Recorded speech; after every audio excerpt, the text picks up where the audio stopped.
Well, YouTube, on to the next chapter. So I came to get a sunrise picture with my car, and it's gonna be too cloudy today. But anyways, last clip, I was leaving my place of employment with my toolbox. It just wasn't working out there. They literally took like everything away from me. Like, I couldn't make videos of working on these cars because they make videos, but in the month I was there, like, their camera guy was there twice, I think.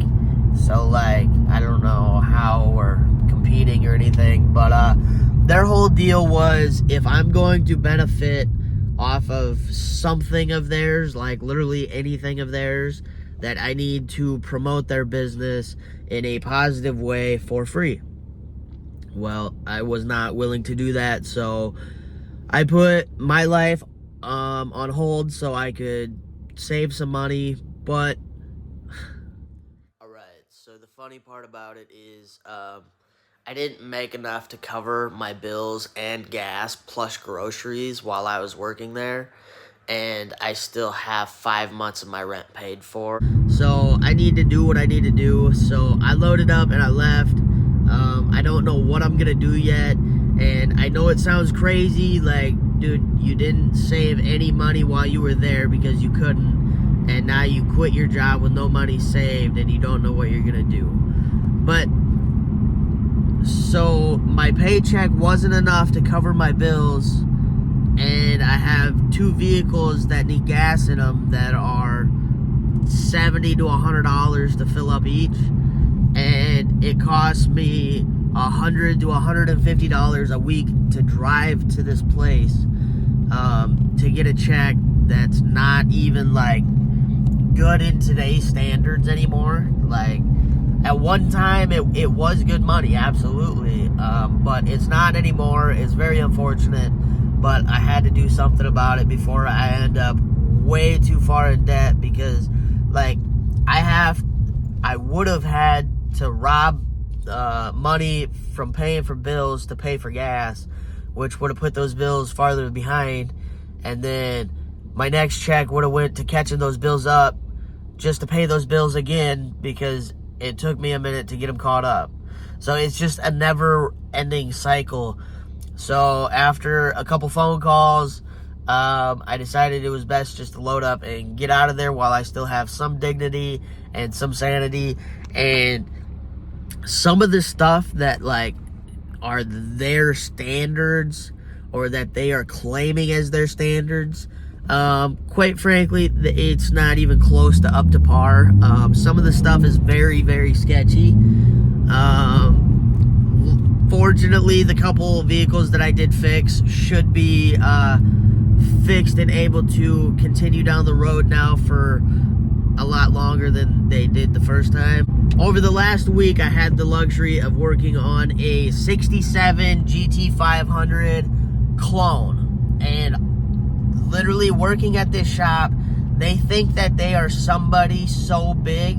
All they talk about is how much money that these people put into these cars, and quite frankly, I don't really care about the money.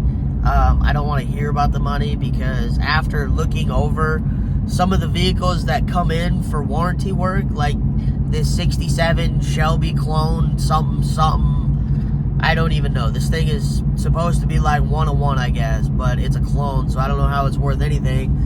But this guy put $160,000 into this car and had to bring it back in for a transmission leak at 674 miles, because the speedometer gear, they put the bracket on wrong, so it acted like a lever and pulled it out of the transmission, and then it just pumped fluid out of it.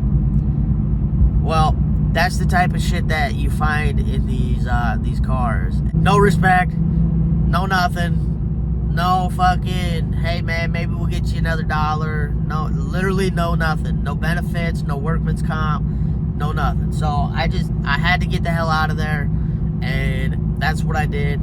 So that's what I got. Sorry that the picture and the video didn't work out, but I had to explain what was going on and why there's like no videos or anything. Like, I literally took this job because I thought I could work on cool cars and put it on YouTube. Obviously, the work has to come first, but there was so much time, like, waiting on parts and all this other stuff, getting paid $11 an hour while I'm waiting on all this shit.